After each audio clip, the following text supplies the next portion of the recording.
Hi everyone, welcome back to Trees and Turtles. My name's Imogen. In today's video, I am teaching you 5 ways to say no.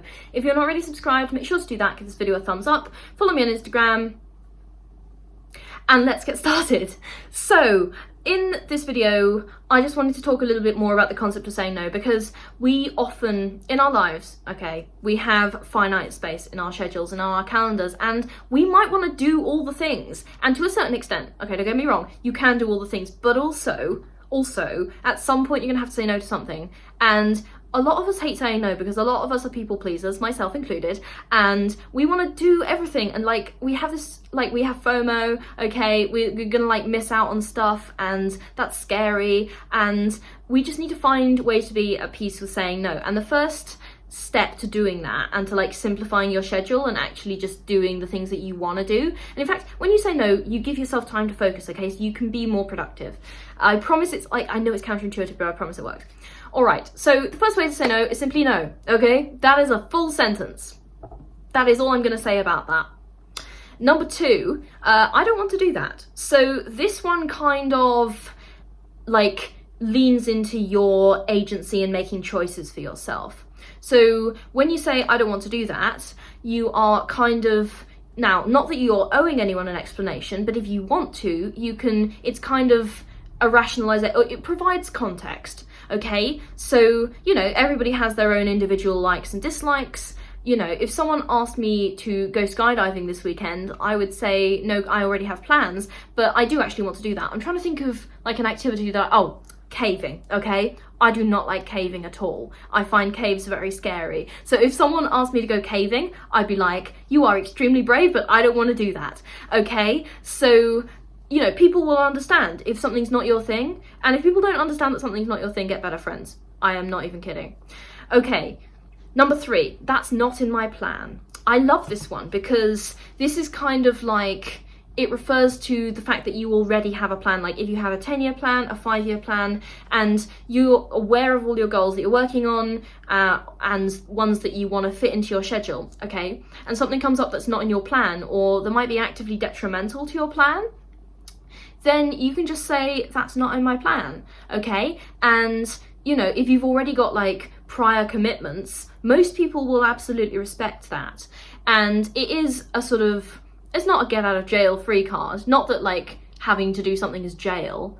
I'm not sure where this analogy is going. Anyway, but saying that's not in my plan, it's very authoritative. It's like, I am organized, I have a plan, this is not in my plan, therefore, no thank you.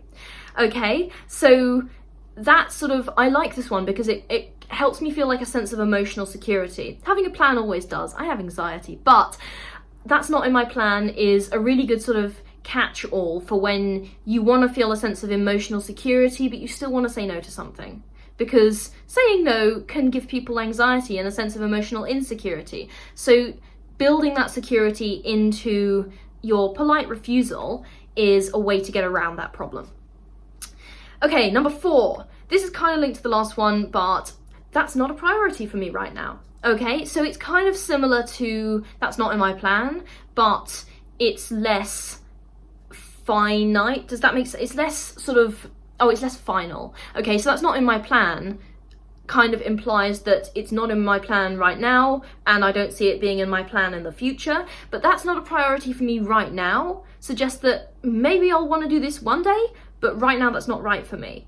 Okay, so a good example for this for me is I want to learn self-defense, I want to learn a martial art, but at the moment I'm working on other goals, and that is a goal that I've planned for a future year, okay? So if someone asked me to join a martial arts class, I'd be very flattered, and that is actually something I would love to do down the line, but I would say that's not a priority for me right now, because I have other goals that I'm working on in this current year, and then I have that goal planned for a future year, okay? So understanding the sort of language of priority is also really important, because when you have a goal or a plan or something, you need to understand that it's like, it's all about priorities, okay? If something needs to get done in your life and you have enough of it, like it has enough of a high priority in your mind, it will get done. Like, that is how college deadlines work. Anyway, that's not a priority for me right now. Love that one. And finally, this one is maybe the most long-winded, but also really important for self-care. thank you for thinking of me, but I can't take anything else on at the moment. Okay, so this goes back to the initial concept of having a finite amount of energy and time, and just in general, having space for your goals in your life, okay? And I like how this one is prefaced by, you know, thank you, because when someone invites you to do something, they're thinking of you, okay? And, you know, usually, they have good intentions. If they don't have good intentions, then we are not. That's a topic for another video, actually. Comment below if you'd like to see that. But usually when someone's trying to ask us for something, or to do something, or to join in with something, they have good intentions. And they thought of us in a positive light, and they were like, we want to have you come along, okay? So thank you for thinking of me, because that was a nice gesture.